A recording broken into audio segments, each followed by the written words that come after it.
Oi, meu nome é Eduardo Molon, sou professor de Tai Chi Chuan e esse é o quinto de uma série de vídeos onde eu explico a teoria do Tai Chi. Nesse vídeo eu explico como melhor compreender as instruções que os mestres da família Chen dão nos seus seminários. Para nós aproveitarmos melhor essas instruções, nós precisamos levar em conta três fatores. Primeiro, saber quem está falando a instrução. Em segundo, para quem ele está dando aquelas instruções. E em terceiro, em que contexto isso está acontecendo. Então, nos três vídeos anteriores a esse, eu falei sobre medicina chinesa, sobre cultura e imagem corporal e sobre filosofia taoísta. Para entender as instruções do mestre, em primeiro lugar é necessário compreender que ele cresceu com a ótica sobre o mundo que eu expliquei nesses vídeos. Então, quando ele responde uma pergunta ou quando ele dá uma explicação, ele parte dessa cultura que eu expliquei nos vídeos anteriores. Em segundo lugar, é preciso nós pensarmos sobre quem são os Chen, o que é exatamente a família Chen. Os Chen, eles são um clã de militares profissionais no sentido que esse termo tinha na Idade Média. O primeiro Chen, na província de Henan, se chamava Chen Pu. Ele foi deslocado de uma outra província para o condado de Wenxian, pelo governo, para que ele limpasse a região de bandidos, conforme conta a história oral. Ora, para um governo escolher uma determinada pessoa para fazer isso, obviamente essa pessoa não é um civil comum. Né? O criador do Tai Chi Chuan, Chen Wanting, na 9ª geração da família na província de Henan, era um comandante militar. Ele comandou um contingente de soldados na guerra civil que antecedeu a queda da dinastia Ming. Chen Shanxin, patriarca da 14ª geração, era um guarda-costas de caravanas comerciais.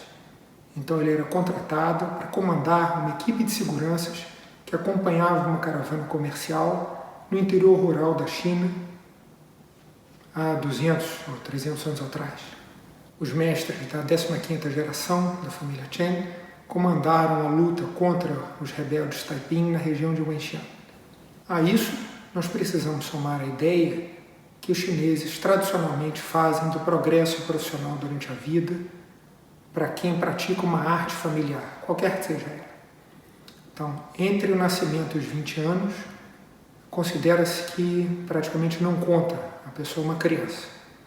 Dos 20 aos 40 anos, aquela pessoa está aprendendo a arte da sua família. Dos 40 aos 60 e tantos anos, aquela pessoa está na fase produtiva da vida. E dos 60 e tantos aos 80 anos, a pessoa está aposentada. Isso contrasta frontalmente com a ideia que nós fazemos de progresso profissional no Ocidente, onde se espera que um jovem de 24 a 25 anos de idade já esteja formado e produtivo no mercado de trabalho. Na China, tradicionalmente, não se espera que um jovem dessa idade saia de casa ou que ele já esteja pronto na sua profissão. É totalmente comum um chinês morar na casa dos seus pais, inclusive poder casar e ter filhos morando lá, até pelo menos uns 40 anos de idade. Ele pode, então, sair ou não da casa dos pais. Então, você pode imaginar, somando essas duas coisas, que um mestre da família Chen, ele é desde a mais tenra infância criado para manter o corpo preparado, para quando chegar aos 16 ou 17 anos de idade, começar um treinamento intensivo, pesado, em tempo integral, como se ele fosse um militar profissional. Esse treinamento dura 20 e tantos anos, até ele chegar aos 40 de idade, que é quando ele é considerado pronto, um mestre. Para uma pessoa assim, uma pergunta, por exemplo, num seminário, pode ser uma coisa tão distante que force-o a pensar sobre como responder. Em várias ocasiões, eu perguntei para o meu mestre, Chen Jun, sobre detalhes técnicos do Tai Chi, e ele olhava para cima, pensava, até que um dia eu perguntei por que ele demorava para responder. Ele me disse: Eduardo, quando você me pergunta esse tipo de coisa, eu tenho que pensar sobre coisas que eu senti quando eu tinha 16 ou 17 anos de idade.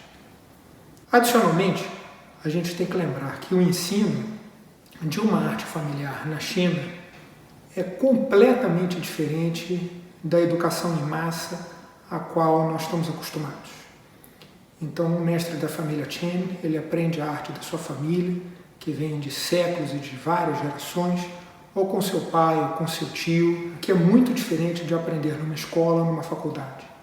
Eles não têm provas, não têm exames, então o conceito de certo e errado é extremamente relativo. Quando alguém pergunta para um mestre, isso que eu estou fazendo está certo, ou essa postura está boa, e ele responde, está certo ou está boa, o que ele quer dizer é, está boa para esse aluno nesse momento. Quer dizer, aquilo está dentro do esperado, do progresso daquele aluno naquela fase, do aprendizado dele. Posto isso, vocês podem entender como é importante a contribuição do grão-mestre Chen Xiaowang para o Tai Chi Chuan. Ele foi o primeiro membro da família Chen a sair da China e vir para o Ocidente ensinar para pessoas que não compartilhavam a cultura dele e que ele encontraria alguns dias por ano.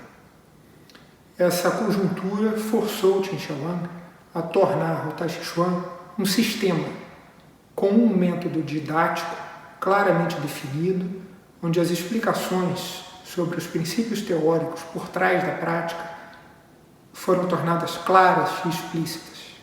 Quando antes, até a geração anterior a ele, a maioria das informações, grande parte das informações, era passada de modo não verbal.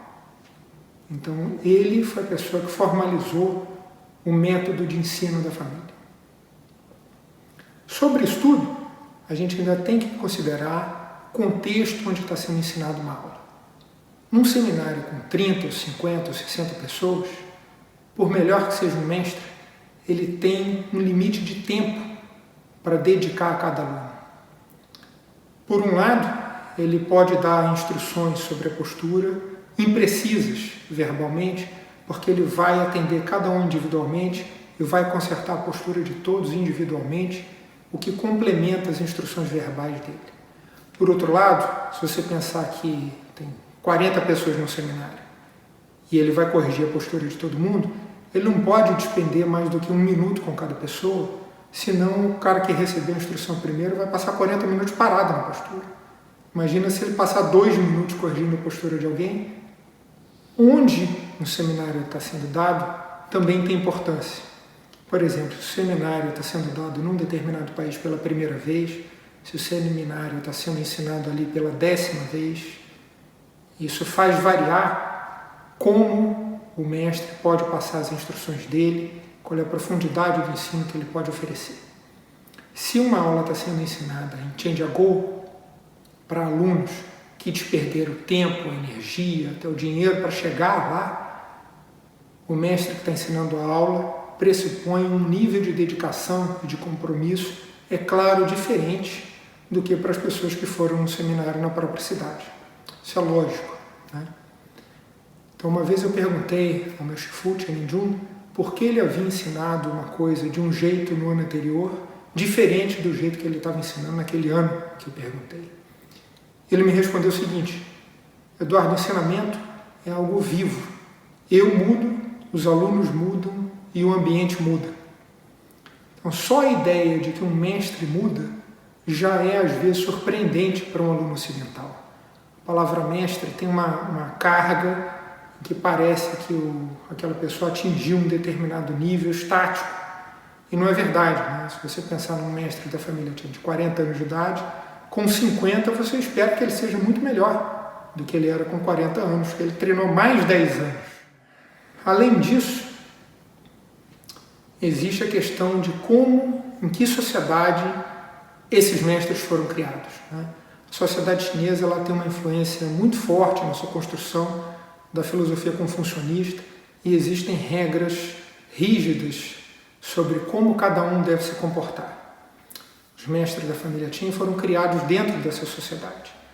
Então, eles são obrigados a tomar determinados cuidados quando eles ensinam em público e, às vezes, até quando eles ensinam em privado. Então, se alguém faz uma pergunta, ele não pode virar para a pessoa e dizer diretamente, olha, você está errado, não faça isso. Ele tem obrigações que foram ensinadas para ele quando ele era criança, conforme ele vinha crescendo, que ele obedece inconscientemente. Isso depende da idade dele, depende da posição hierárquica dele na família, depende da idade de quem está perguntando. Por exemplo, uma vez no seminário, eu vi uma pessoa fazer o Jianzhuang com a postura baixíssima, as coxas paralelas ao chão, e pedir ao Chen Xiaowang que o corrigisse. O Chen Xiaowang se dispôs e disse para ele, olha, quem sabe essa postura esteja um pouco baixa demais para você. E esse rapaz, que era muito atlético, forte, flexível, não ouviu. Falou, não, tá bom aqui. E o Chen Xiaowang foi lá e corrigiu ele da melhor maneira que podia naquela condição. Quer dizer, ele perdeu a oportunidade de receber uma correção melhor porque ele não entendeu que o grão-mestre estava falando para ele de um jeito muito sutil para não humilhá-lo perante as outras pessoas que estavam observando, para ele subir a postura que não ia ser possível fazer uma correção de boa qualidade com o corpo dele naquela altura. Um outro exemplo, o meu Shifu Chen uma vez foi indagado sobre uma frase famosa a respeito de Tai Chi, e ele respondeu o seguinte, olha, o meu pai nunca falou isso, o meu pai sempre falou, aí ele disse a frase que o pai dele falava, ou seja, o que isso quer dizer? O pai dele, sendo patriarca da 19ª geração, ele se referindo dessa forma ao pai dele, ele está dizendo para a pessoa também sutilmente, olha, esqueça isso, o método é assim, você siga o método como o meu pai determinou, como o mestre do sistema determinou. Então, essas sutilezas você pega conforme você assiste a diversas situações, né? Até mesmo o que um mestre não fala tem um significado importante. Por exemplo, o Chen Xiaowang, numa aula, ele jamais menciona a forma da coluna vertebral. O ensinamento padronizado do método dele diz que o corpo deve estar reto, e ele fala topo da cabeça, orelhas, ombros, e pula quadris e tornozelos. Ele ignora a parte da coluna vertebral. Por quê? Se você viu repetir isso várias vezes, você acaba chegando à conclusão de que não é possível descrever a forma da coluna vertebral em palavras. Ele tem que ir até a pessoa e corrigir a forma da coluna para colocar a coluna vertebral de cada aluno na posição natural dela. Mas como é que você faz para considerar tudo isso de uma vez só? O que acontece se você vai num seminário pela primeira vez, encontra um mestre? Como é que você leva todas essas variáveis em consideração? Para isso você precisa, idealmente, ter um professor que tenha convivido durante algum tempo com os mestres da família Qin. É por isso que esses mestres estruturaram associações, a tentativa de criar uma linha de transmissão deles, através de professores que convivem regularmente com eles, que já viram e já receberam as instruções deles, tanto em público quanto em privado, durante muito tempo, e que conseguem interpretar e trazer para um aluno que é um participante eventual de um seminário as instruções de uma forma mais palatável. Então, muito obrigado. Esse vídeo é produzido com o intuito de contribuição. Então, se você quiser usá-lo para aulas ou qualquer coisa parecida, fique à vontade. Peço gentilmente, só que não edite o vídeo. Obrigado.